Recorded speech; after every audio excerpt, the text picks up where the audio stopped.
仲由負米。周朝嘅時候，有位賢人，姓仲，名由，字子路，係孔子嘅學生。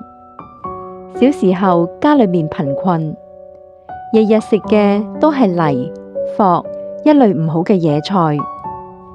為咗孝敬父母，讓父母能夠食幾餐米飯，就要跋山涉水，走上百里嘅路程，孭米返嚟奉養雙親。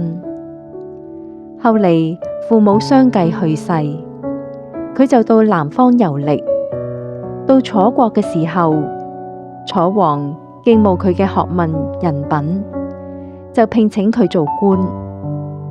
以後佢出外嘅時候，跟隨嘅車馬有100多輛，家中積存嘅米糧有1萬多宗，食用不盡。坐嘅時候，唔單止有柔軟舒適嘅墊，而且仲鋪咗好幾層。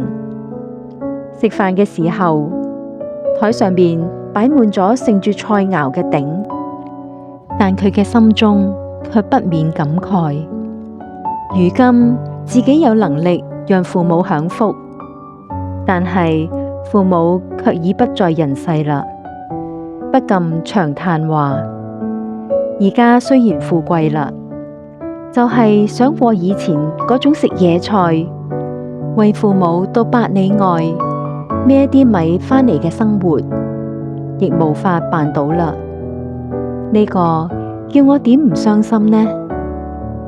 孔子知道咗就話：仲由奉事父母，可以話係生前盡咗力，死後亦盡到追思啦。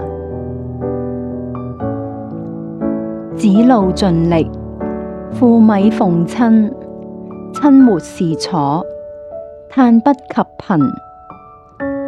仲由，字子路，家貧，常食泥藿之食，為親負米百里之外。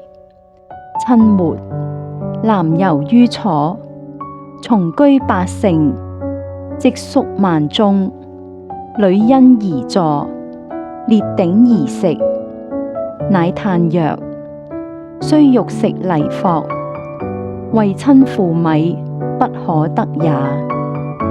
孔子曰：由也是親，可謂生事盡力，死事盡思者也。